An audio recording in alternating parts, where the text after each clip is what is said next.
Magandang araw po mga kababayan, sa video na ito pag-usapan natin ang unang tinutulungan ni Krishna. So ready na ba kayo? Okay, let's go. Dito naman tayo para tumulong. So yan, samahan niyo ko. Kinabahan na naman ang babae. So let's go. May dala tayong grocery. Kasi marami nga tayong grocery kanina. Para in case may nakakailangan pa ng tulong, mabigyan din natin. So yan, let's go. Mga kababayan, ito na po si Krishna nakarating sa bahay ng kanyang unang tutulungan. Ito na po si ate. So, umupo tayo dito. Pwede ba? Magandang hapon po. Hindi pala makakarinig masyado si ate. So, kailangan ko lakasan ng boses. So, kumusta po kayo? Okay lang. Kaya gusto yung iba na. Bakit kayo iniwan? Oh my God, iniwan si ate ng asawa. At dito tinanong na ni Krishna si nanay tungkol sa kanyang mga anak.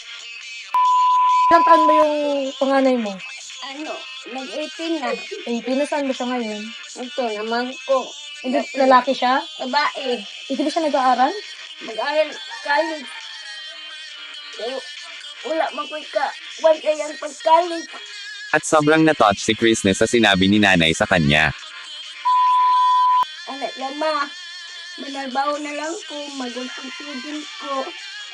Para makauman ko pag-isila. Para makataba ko sa manghod. Ano siya. Ito hapon. Ma'am, Natouch siya kasi sinabi. pagayon daw niya yung ating eskwela. So, Manalbaho yung na lang daw siya. Gusto ka kontrak. At dito napatanong na naman si Krishna kung Para mahuman lang daw yung luwa ka manghod. Ug yung ato.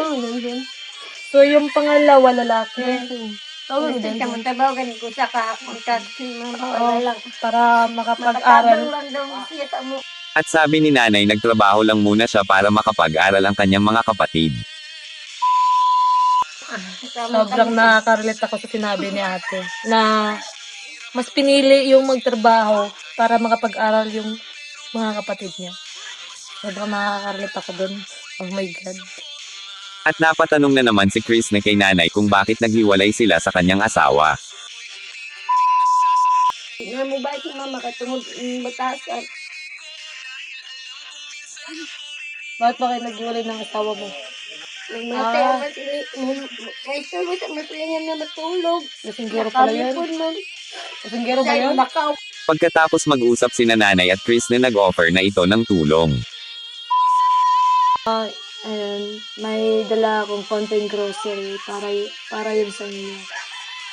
Salamat tayo. Sana kahit yun kasi may blessing na dumating sa akin ang gusto ko din na sa blessing na dumating sa akin, isi-share ko sa mga taong mas nangangailangan din. Ayan, papakuha natin yung grocery natin. Lagay ko sa grocery. At pinakuha na ni Krishna ang mga grocery at dito naging emotional na po si nanay. Kaya mo na yun. Makahanap ka rin, Choy. Tama na ako. Tignan po kayong umiyak.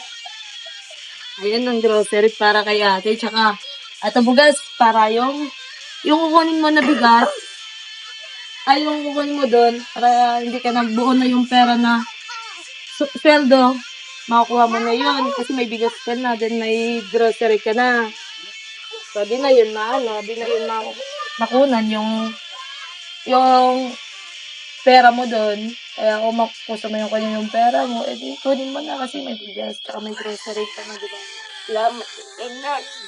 Pagkatapos binigyan ni Krishna si nanay ng tulong, nagsabi siya kay nanay na sana makabalik ako at makita ko yung mga anak mo. Sana makabalik ako dito soon at ma-meet ko yung dalawa mong anak. Sana ma-meet ko yun. Yung isang gustong mag-aral din. At paglipas ng ilang araw nakabalik si Krishna at ito na po si Krishna. Gandang hapon, Nay. Ay, pwede ko ipapasok? Ayun. So, yun, nandito tayo ulit sila, nanay. Hapon na. Ay, Nay. Ayun pala ang anak mo. Kaya tinugan si Kathleen. Bakit maliit siya? Ay, maliit ka nga din, di ba? Iba yung pangalan. Hindi Siya to. yung college na. College. Opo. Taas ng ilong niya, oh. Hindi, dito ka man. Ikaw mo nakasapin ko kasi broken hearted ka po. Kumusta ang puso, Nay? Nay? Kumusta ang puso, Nay? Pagkatapos nilang mag-usap ni nanay, tinanong yung anak ni nanay kung anong gustong kurso ang kanyang kunin. Hirap kasi walang-wala. Tapos gusto nilang mga pag-aaral talaga. Ano nga ulit yung kurso mo kukunin? BSOA. BSOA. BSOA. Selective Administrative. Hindi ko gaano na. Okay. Kursunada ka talaga mag-aral. Bakit? Ano ba pag nakapagtapos ka? Ano ba ang Taas plano ng mo? ilong nila. Ano ba ano? Hinggit ako Para- doon. Trabaho ko tapos tumulong sa pamilya. Taas ng ilong nila. Maganda yun. Ako pa nga. So, basta sipagan lang palagi. No? Ganun naman talaga eh. So, ay na.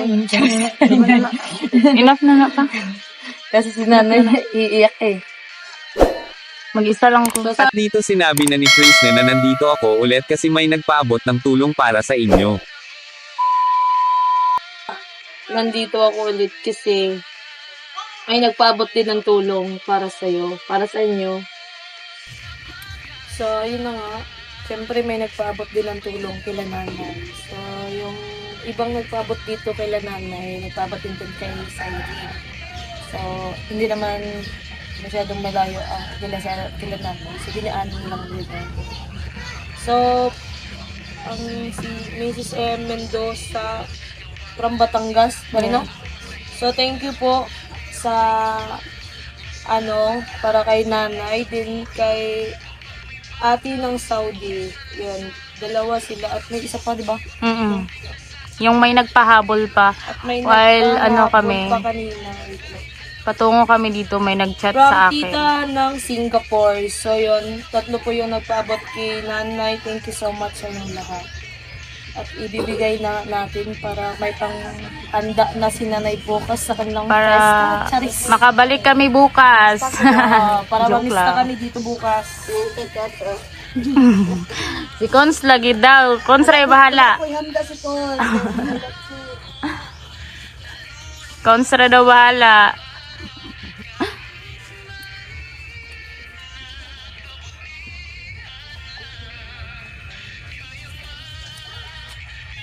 So, ito po yun lahat yung nagpadala para sa iyo, Nay. Ilas po tanay ay. Huwag na po umiyak. Huwag ka po umiyak. I know, si nanay masaya. Kaya siya, hindi yan naiyak siya na malungot. Umiyak si nanay dahil sa saya. Kasi Tears of joy. ito po, Nay. Iganon mo yung kamay. So, ito. 1, 2, 3, 4, 5, 6, 7, 8, 500.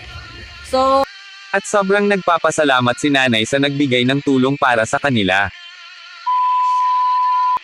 Mag-thank you ka sa sponsor na mag-thank yung you mga nga po sponsor sa yan. nagpadala niyan. Salamat.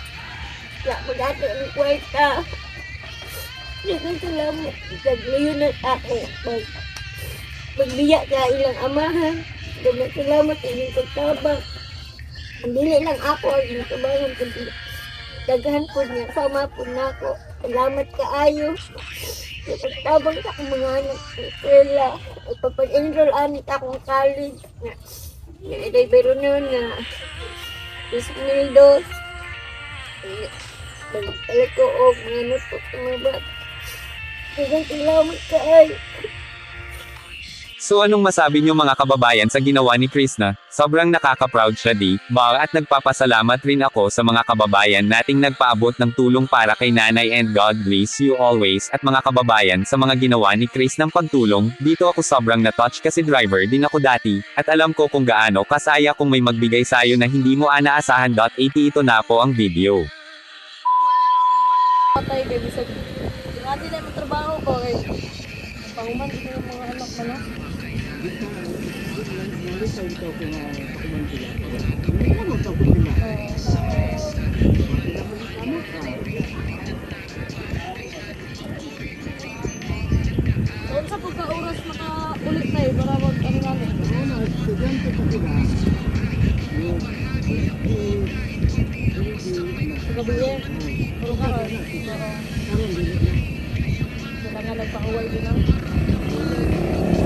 At hindi nagtagal nakarating na rin sila.